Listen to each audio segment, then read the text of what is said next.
Is Iran already a mighty missile power? Iran, America, Israel, and the truth behind the missile narrative. We are living in a time where information travels faster than missiles, and sometimes misinformation travels even faster. Recently, dramatic claims have circulated saying that Iran attacked all 27 US bases in the Gulf region, inflicted massive surprise damage on American forces, exposed Israel's vulnerability, and demonstrated a new unstoppable Middle Eastern order backed by China and Russia. Before we react emotionally, let us do what serious nations do. Let us examine facts, capabilities, limits, and strategic consequences. First question: did Iran attack all 27 US bases? There is no verified evidence from US military briefings, independent satellite analysis, NATO sources, or established global news agencies confirming such a sweeping coordinated strike. If every major US installation across the Gulf had been hit simultaneously, the geopolitical shock would be enormous and undeniable. Oil markets would spike instantly, NATO would move to emergency posture, the United Nations Security Council would convene within hours. Such global confirmation has not occurred. That does not mean nothing happened. Iran has demonstrated missile and drone capabilities in recent years. It has launched ballistic missiles into Iraq in previous confrontations. It has supported proxy groups across the region. It has targeted specific facilities in limited retaliation scenarios, but limited retaliation is not total strategic annihilation. Let us now analyze Iran's real missile capability. Iran possesses one of the largest missile arsenals in the Middle East. It has short range ballistic missiles capable of striking regional targets within roughly 300 to 1000 kilometers. It has medium range ballistic missiles reaching up to around 2000 kilometers. It has cruise missiles and increasingly sophisticated drone technology. It has demonstrated accuracy improvements over the past decade. Iran's strategy is asymmetric. It knows it cannot defeat the United States in conventional warfare, therefore, it invests in missiles, drones, and proxy networks to raise the cost of conflict. Missiles are powerful tools. They can strike air bases, fuel depots, radar installations, and logistics hubs. But missile warfare is not simple arithmetic. It involves interception systems, early warning networks, layered defense systems, electronic warfare, and redundancy of assets. The United States maintains Patriot systems, FARD systems, Aegis ships, and integrated radar coverage in the Gulf region. Israel maintains Iron Dome, David Sling, and Arrow missile defense layers. No defense is perfect. Some missiles may get through, damage can occur, casualties can happen, but overwhelming destruction across every installation simultaneously would require sustained saturation strikes far beyond anything publicly verified. Now let us address Israel. Some commentators claim Israel's survival is now in question. That is a serious statement. Israel is geographically small. It faces threats from Hezbollah in Lebanon, Hamas in Gaza, and Iranian influence in Syria. It has experienced rocket barrages and regional instability. However, Israel also maintains one of the most technologically advanced militaries in the region. Its air force dominance is significant. Its intelligence network is deep. It possesses credible strategic deterrence, widely believed to include nuclear capability. For Israel to collapse as a state, several extraordinary conditions would have to occur simultaneously. The United States would have to abandon support entirely. Internal Israeli political fragmentation would have to escalate into systemic breakdown. Multiple coordinated invasions would need to overwhelm Israeli defense. That scenario is theoretically imaginable but highly improbable under current strategic balances. Now let us examine the role of China and Russia.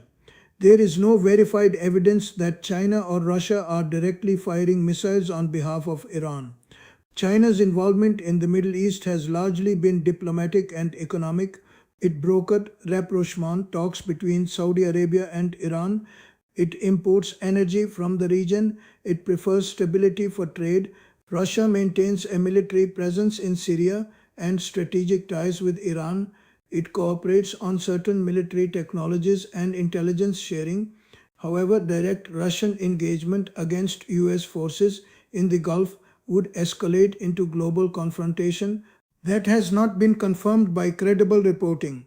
Geopolitically, both China and Russia benefit from a distracted United States. They benefit when Washington must allocate attention and resources to multiple theaters. But benefiting strategically is not the same as actively firing weapons. Now let us address the broader claim that this conflict has exposed the Muslim world. The Muslim world is not a single political bloc. It includes Sunni and Shia states. It includes monarchies, republics, fragile states, and economic powerhouses. Saudi Arabia, the UAE, Turkey, Qatar, Egypt, Pakistan, Indonesia, and Iran each have distinct strategic interests. Some Gulf states are cautious about escalation because their economies depend on stability and energy exports. Some governments condemn attacks publicly while privately coordinating security with Western powers. Some pursue independent balancing between Washington and Beijing. If anything is exposed, it is the fragmentation of regional priorities, not unified mobilization.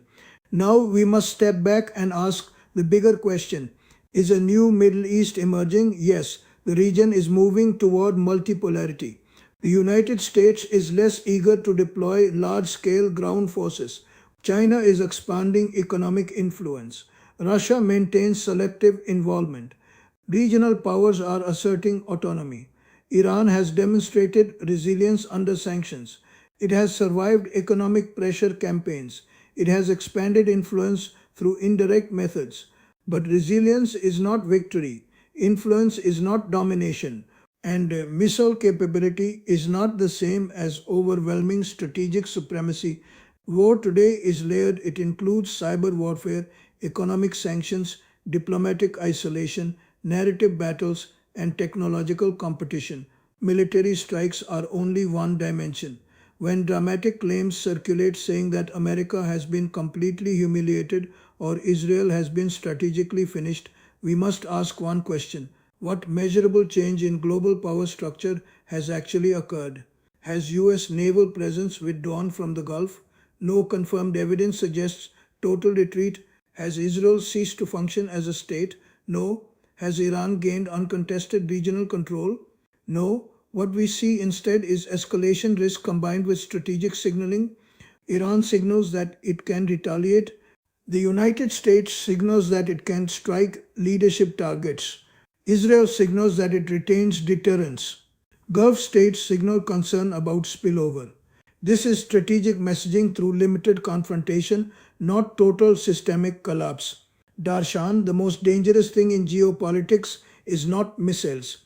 It is miscalculation. If one side believes exaggerated narratives of total victory, it may take risks beyond its capacity. If another side underestimates an adversary, it may stumble into wider war. Responsible leadership requires sober assessment. Iran has missile power. That is real. The United States has overwhelming conventional and global military superiority. That is also real. Israel has significant deterrent capability. That is real. China and Russia are watching carefully and positioning diplomatically. That is real. But claims of sweeping destruction of all American bases across the Gulf without global confirmation fall into the category of narrative warfare rather than verified strategic transformation. In conclusion, the Middle East is shifting. Power balances are adjusting. Iran has grown more assertive. The United States faces multiple global challenges. Israel navigates complex security realities. China and Russia exploit diplomatic openings. Yet no evidence currently supports the idea of total Iranian military dominance or complete collapse of American and Israeli presence in the region. History shows that superpowers rarely fall overnight. States with strong institutions rarely disappear suddenly. Strategic change is gradual, contested, and layered. The true battle is not only in the skies, it is in economic endurance, technological innovation, alliance cohesion, and domestic stability. Missiles may fly in minutes, power shifts over decades. That is the reality we must analyze calmly, without exaggeration, without propaganda, and without fear.